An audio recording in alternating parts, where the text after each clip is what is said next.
You probably heard of it, right? The Charge of the Light Brigade. It's one of the most famous poems ever written in English. And for good reason. It's this incredible story of bravery, but also a story about a massive, terrible mistake.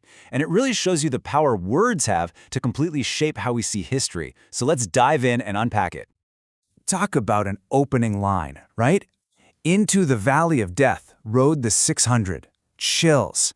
These two lines, they're the absolute haunting heart of the whole poem. Right away, you're thrown into the scene that feels huge, epic, but you also know something bad is about to happen. It perfectly sets the stage for what is one of the most legendary and tragic charges in military history. All right, here's our roadmap for today. First, we'll get into the story itself. What happened in that valley of death? Then we'll talk about the poet and the historical moment. We'll dig into the weapons of language Tennyson used and the incredible rhythm of war in the poem. And finally, we'll ask that big question: when can their glory fade? Okay, first up, Into the Valley of Death. So what is this story? What actually went down in this famous or maybe infamous valley? Well, the poem lays out a pretty straightforward but absolutely horrifying story of a cavalry charge that took place during the Crimean War. So here's the core of it all. A terrible, catastrophic miscommunication.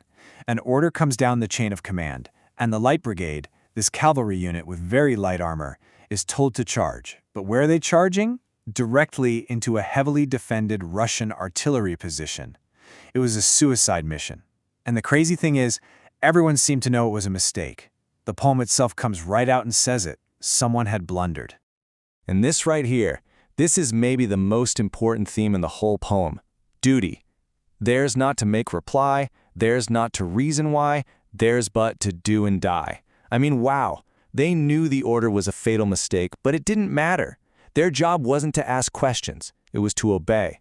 This line just perfectly captures that unwavering and, in this case, totally deadly sense of duty. And then there's this number, 600. Tennyson hammers this home again and again and again throughout the poem, and it's so powerful. Right? It's this anchor that keeps reminding you of the human scale of what's happening. This isn't just some faceless army we're talking about. It's a very specific group of 600 people riding together straight into oblivion. So they charge. They ride through this absolute storm of shot and shell. And after this heroic but ultimately useless attack, the survivors turn around and ride back. And this is where Tennyson hits you with this simple, just devastating line. They came back, but they were not the 600. It confirms the tragic reality. Many did not return. The so-called glorious charge ended in an incredible loss of life. Okay, so that's the story in the poem. But why did he write it? What was the point? To really get that, we have to look at the man himself, Alfred Lord Tennyson, and what was going on at the time. And this really lays out the central conflict, the real tension here. On one hand, you've got Tennyson. He's the poet laureate, which basically means his job is to be the nation's patriotic hype man. But on the other hand, you've got the Crimean War itself, which was super unpopular back home. And it was one of the first wars where newspapers were reporting on all the military mistakes and blunders, sending that news right back to the British public. So what do you do? Well, if you're Tennyson, you write a poem that is honestly a masterpiece of PR, a work of spin, really. He took this story that was all about a huge blunder and a military disaster, and he completely reframed it. The poem brilliantly shifts the focus. It's not about the incompetent generals anymore. No. It's about the incredible, undeniable courage of the soldiers who had to pay for that mistake with their lives. So how on earth did he pull that off so effectively? Well, he used language as his weapon. He literally built a battlefield out of words. Let's break down a few of his go-to techniques. Okay, first up, metaphor. Look, Tennyson doesn't just say, "the battle was dangerous." That's boring. Instead, he gives us these incredibly powerful metaphors, like the jaws of death and the mouth of hell. You can just picture it. It creates this visceral, terrifying image, right? Like the soldiers are literally being swallowed whole, trapped in this claustrophobic nightmare they can't possibly escape. Then there's this brilliant use of biblical allusion. That phrase, the valley of death, that's not random. It's a direct nod to Psalm 23 from the Bible. But here's the genius part. Tennyson completely flips the meaning on its head. In the psalm, it's a place where you're supposed to feel safe because God is protecting you. But in the poem, it's a symbol of absolute, inescapable doom. It's such a masterful and ironic twist that makes their fate feel even more tragic. He also uses a technique called anaphora. It's just a fancy word for repeating a phrase at the beginning of lines, one after another. Think about it. Theirs not to make reply. Theirs not to reason why. By hammering that phrase home, theirs not to, he just drills into your head the soldier's complete lack of choice, their total obedience. It's like their own thoughts and feelings don't matter. They're just instruments of war. But, the poem's power isn't just about the words he chooses. It's about the sound, the rhythm. Tennyson creates a beat that literally pulls you into the middle of the battle. Now, there's a technical name for it, dactylic dimeter. Sounds super complicated, I know, but it's actually really simple. It's just a rhythm with one strong beat followed by two weak beats.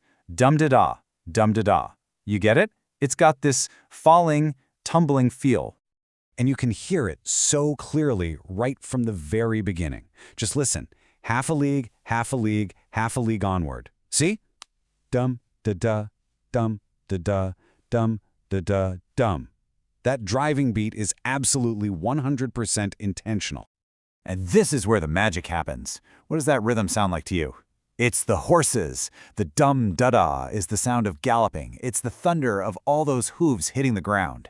It creates this relentless, unstoppable momentum that just pulls you along, making you feel the charge, just like the soldiers did. So Tennyson has built this incredible, powerful story.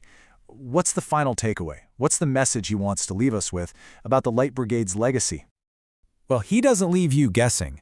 The poem ends with a straight-up command. Honor the charge they made. Honor the Light Brigade. He's not suggesting. He's telling you how you should feel and what you should do. The entire point of the poem is to be a monument in words, to make absolutely sure these soldiers are never, ever forgotten. And there it is. That's the crucial message. Tennyson very carefully separates the glory from the blame. Yes, the commanders messed up, big time, but the soldiers, they were perfect in their duty, flawless in their courage. And he argues that their sacrifice is an act of pure heroism that deserves to be celebrated no matter how foolish the orders were. Now, this idea of heroic duty was a really powerful message back in Tennyson's day, but it's fascinating to put his poem next to more modern war poetry. If you look at poems like Simon Armitage's Remains or Ted Hughes's Bayonet Charge, you get a very different picture. They tend to focus way more on the psychological damage, the PTSD, the sheer chaos and terror of war, not so much the glory of obedience. It's a much messier, more complicated view of what it means to be a soldier. And that really leaves us with this huge, important question. Tennyson gives us his answer, loud and clear: the soldier is a hero. End of story. But is it really that simple? Is a soldier a hero, a victim, or something else entirely? A poem like this really forces us to think about the stories we tell about war and how we choose to remember the people who actually have to fight.